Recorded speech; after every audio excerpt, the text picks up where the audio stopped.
Hey everyone, it's Monique with Oak Knob Makes, and I am back today to talk to you about several things. First and foremost, thank you so much to all of my new subscribers, and of course my subscribers that have been around since the beginning too. I appreciate all of you, but I did want to kind of give a special shout out and thank you of my own to Jane at Scraptastic Yarns for her shouting me out, and also to Yarn Hag Ryan. Ryan, you're amazing. I've really enjoyed checking out a lot of your channels and commenting on your videos and interacting with those of you that have commented on mine. It's been a lot of fun and I'm really enjoying it. Secondly, we're coming up on 200 subscribers already, guys. I'm so excited. So we're going to have a giveaway at 200. I have to figure out what is here that I want to throw into that giveaway. At some point, maybe this weekend, I'm hoping to sit down, put together something, and make a little video to I guess, wet your whistles. So that if you're wondering if you should subscribe, you will know, yes, guys, this is the hat. This is the hat that I designed. It has come back from the pattern tester. Thank you, Chris. And I have filmed the making of the hat, but there is a whole portion at the beginning that I want to explain how I do the math so that I can customize sizing on hats, and then that way you can make this hat to fit you no matter what. All you have to do is measure your head, and I just haven't gotten that portion of the video done yet. I wanted to show you guys kind of what it looked like.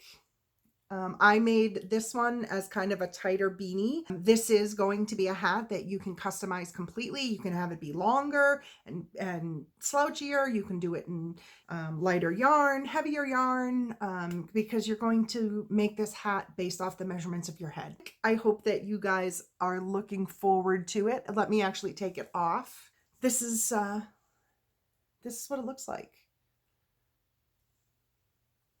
It's worked from the top down. That is the hat. We will hopefully have a tutorial video to you. Now this leads me to the next topic. And much like everybody else, I'm going to take a few minutes and I'm going to talk about COVID. So one of the reasons that you have not seen many videos from me since actually Ryan shouted out my channel is because our daughter was ill. She had been to a conference in Boston for 4 days. She had gone to PAX East. And she came home and she had what she thought was a stomach bug for about a week. And then that date night that Ryan shouted out my channel, the next morning, or it might even have been that weekend that Ryan shouted out the channel, I had found that she also now had respiratory symptoms and a fever. Well, she is 25 years old. She has her own apartment, and Dave and I are higher risk than some. I mean, I think we're in the same boat as most middle-aged people. We both have a little bit high blood pressure. Dave's is a little bit more than a little bit. And so we're being really cautious. My mother is extremely high risk. She has asthma and COPD and a heart condition. And so she also can't be exposed. So I was already stressed out worrying about my mother and stressed out and felt bad that Tori was feeling ill, Tori being our daughter. But then when the respiratory and the fever started, I started to get nervous. She was on vacation at that time as well, because I'm sorry, I should have explained that. She was on vacation when she was at the conference. So she had vacation left when the conference was over. So when she went back and she was ill, her work said, you need to get some medical attention. So she called her doctor's office and they told her not to come in. They wouldn't see her, and told her to call infectious disease in our state, which she did.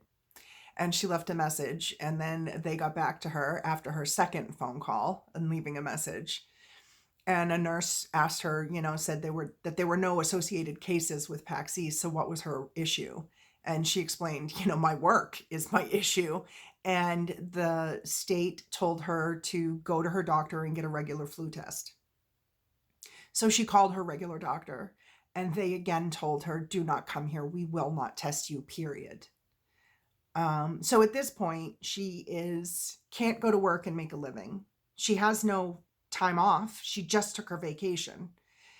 Her doctor won't see her. The state has blown her off.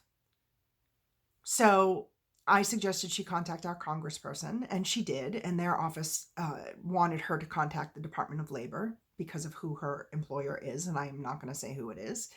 She did contact the Department of Labor, and they pretty much told her to go pound sand. So she did what she figured was best, and she went home. And she did get advice from the nurse at her physician's office, who said she should self-quarantine for 14 days after after her last day at that conference while she was sick. They didn't say quarantine, you know what I mean? They didn't say 14 days after you're done being sick. They just said 14 days from when you left the conference. So she waited 14 days with no, and it ended up not being an additional 14, but she went back to work. And they weren't real happy, but she was like, look, what do you want me to do? I've done everything that everybody has told me to do. And so she was at work for one day, and the next day was her day off, and she happens to have Fridays off. And she had an appointment with her doctor for a follow-up for migraines that she had been having. And she went in, and she read them the riot act about how dare they leave her with no medical care. They are the people that she has put her trust in to care for her when she's ill, and they basically would not even let her in the door. Well, her doctor, who also happens to be my doctor, was very frank with her about the confusion that was going on in the medical community in our state about what they were supposed to do, what they couldn't do, how to protect all of their patients. And so they were just kind of blanket telling people that were sick, don't come here. Well, because she still had respiratory symptoms, but no fever. She hadn't had fever in quite some time, but she's had respiratory symptoms this whole time. They gave her a flu test, and it came back negative. So then it was a call to the state, a call to the CDC. She spent hours in her car in the parking lot of the closest hospital, waiting for people in hazmat suits to come and make sure that she was masked in her own car, and then lead her to a tent, an unheated tent in the parking lot, where she sat for more time. I mean, this was an all-day thing. It started at 9 o'clock in the morning, and she didn't get home until about 5:30 at night. They listened to her lungs and said that they sounded okay, but she's still, even today, is having respiratory. It's been a month now, and here's the problem. Everybody has seen her, and nobody has treated her for the fact that she's got symptoms and nobody's given her anything at all. They did the swab, they tested her, and they sent her home. 5 days later, they gave her you're clear, it's negative. I've now transitioned from being worried that she had it to worried that she'll catch it because she has to go back to work. So now I'm worried about her because she is weakened because she's been sick for 4 weeks. At 25 years old or not. That ain't cool right now. So,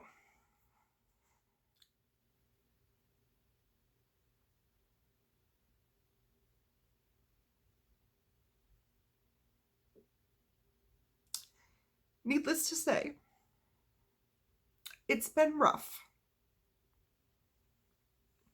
And I'm going to leave this in because this leads to my next point. I've been watching all of everybody's videos as much as I can, and I have so appreciated the kind of relentless cheerfulness that is gripping so many communities with so many people trying to keep everybody upbeat. And thank goodness for all of them. That said,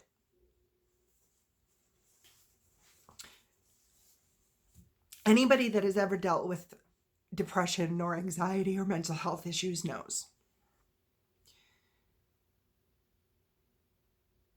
that it can occur that you feel guilty for not feeling better when people try to make you feel better. You feel guilty for not getting over it, for not feeling better. You recognize all the effort that other people are putting in to make everybody feel better. And you still are just kind of a hot mess. That is okay.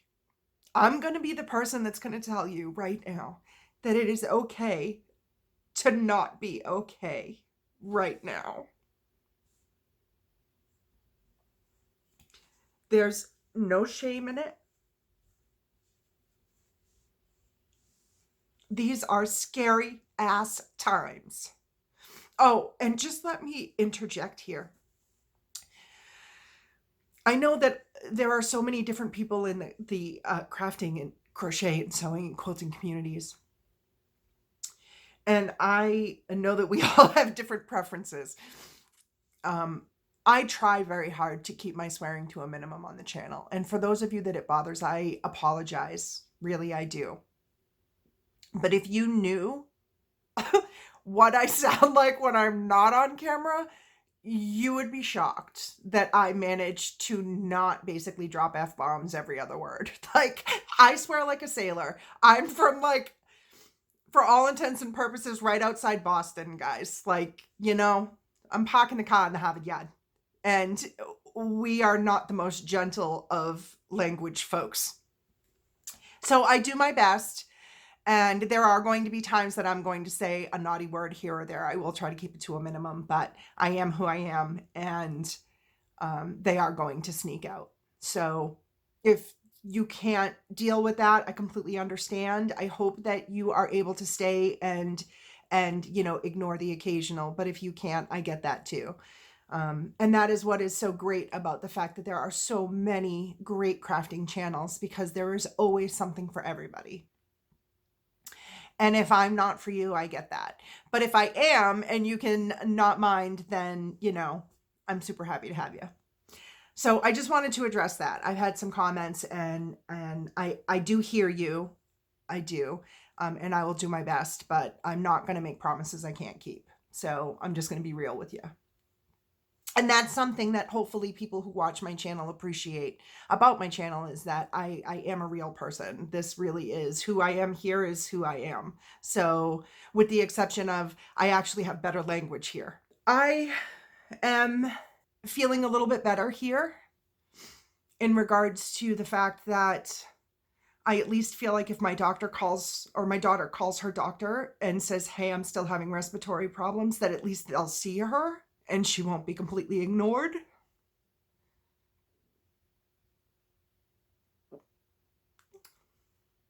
There are people in our communities who are trying very hard to do the right thing, and they're being stymied. And I am deeply horrified that that is happening in this country. It is shameful. And I hope that this situation will make all of us think long and hard about the type of society that we want to live in, and the things that we want to be priorities for all of us. That's my very serious message. The other serious message is, this is going to be a difficult time for people with mental health issues. And I actually am not somebody who currently is, aside from some anxiety, some perimenopause anxiety, who has had a whole lot of depression in her life recently. But it has been nearly impossible to make a video for you guys in the past 2 weeks. My every moment was consumed with, is my kid okay, who I can't see? And am I going to lose my mom in the course of this? And is Dave going to get sick? And is my longest, dearest, closest friend, who I've known since high school, who is hugely at risk, going to have to deal with this?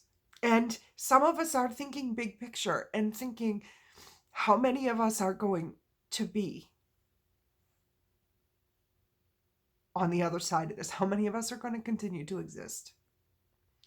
Some of us are going to have losses. Some of us are going to lose people, and it's going to be hard. And there's fear in that. And there's no shame in that. If during this time you are struggling, I have a very good support system. And please know that even though I am here crying and telling you all these things, I have reached out to my friends. They have reached out to me. We are all leaning on each other, and we are all feeling very much this way. And that is why I decided that it was maybe time for somebody to make this type of video. I haven't seen one yet where somebody says it's okay to feel like this, because these are chaotic, historic, and scary, scary times in many, many ways. So please, the first thing I want to say is, if you feel like this, it's okay. Don't feel bad. Don't feel guilty for not being cheerful. Don't feel guilty for not being brightened by the memes and the, and everybody is doing such a great job of trying to be supportive of each other and lift them up, but it just doesn't always work for some of us. And for those of us who it doesn't work for, it's okay. I see you. Reach out to people that you love. They will be there. They will. They may not be able to be there in person, but none of us can be there in person for the most part right now, really, if we're doing this correctly. If it goes beyond that, or you just don't have somebody that you feel comfortable reaching out to about these types of things, then I went online and I got a couple of resources to give to you guys. And I will put all these things down in the description box below. Now, here's the thing. I tried to get as many different numbers as I could, because I don't know how many of these services are going to be impacted by COVID. The first one that I saw, and this is, guys, I'm primarily focusing on the USA because that's where I am. But if you live in another country, don't hesitate to get on your internet browser and look up what resources are in your area. It very often is not difficult to find at least something that can get you started on a path.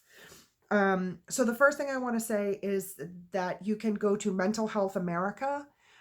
They have a website online. They don't provide counseling, I don't believe, but they can help people find resources that they might need. They have a 24-hour crisis center line, and that is 1-800-273-TALK, TALK, and that is 8255. Alternatively, you can text MHA to 741-741. And of course, if you have gotten to that point where you are thinking of hurting yourself, call 911. That is, don't hesitate to call 911. At that point where if you're considering harming yourself, get help. Okay. We are going to get through this. It's just going to be mentally and emotionally a little bit difficult, and everybody deals with it differently.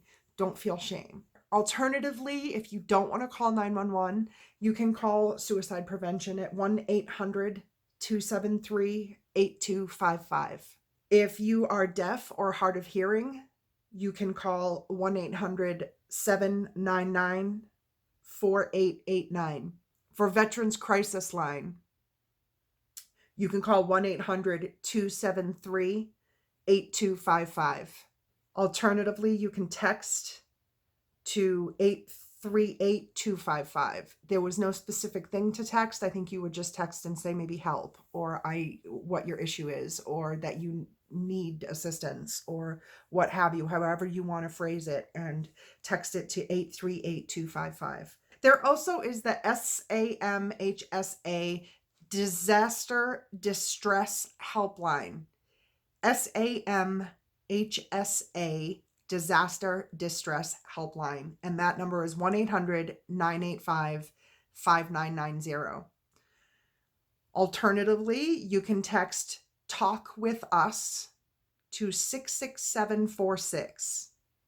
Again, that's Talk With Us to 66746. So I hope that those resources help you if you need help.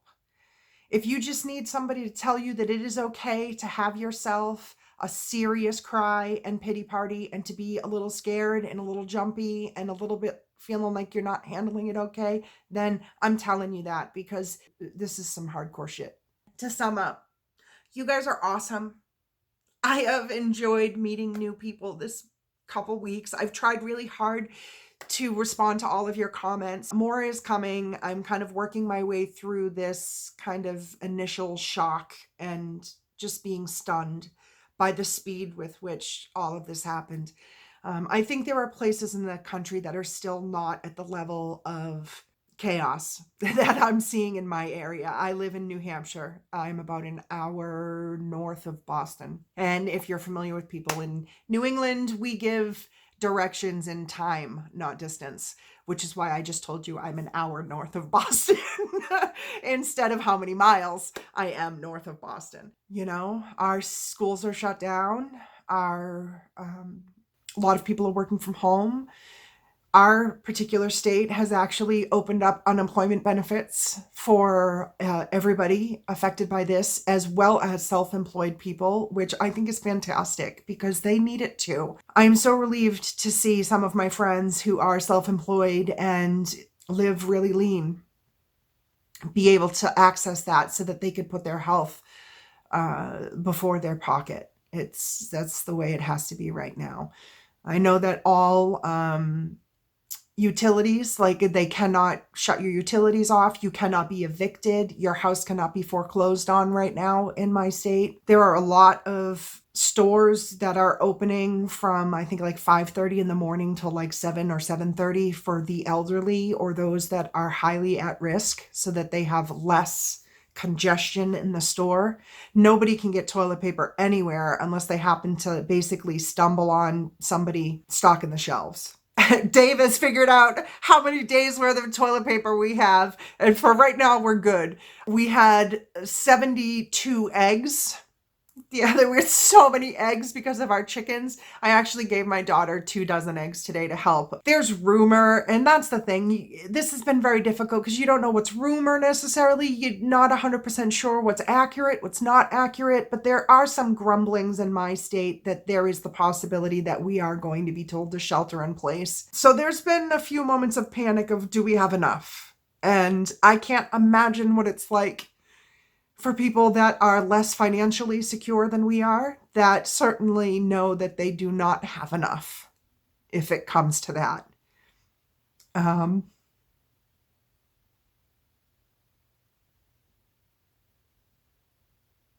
What a mess. What a mess. There's a news story in my state today that 3 people filed a lawsuit against our governor because he's banned gatherings of more than 50 people. And they're upset because their First Amendment rights are being violated. Well, I had a few choice words about that.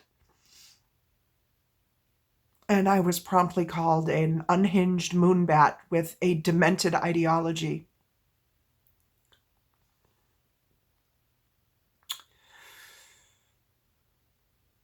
Yeah, my demented ideology is wanting to continue to breathe along with everybody that I love. I would like them to all live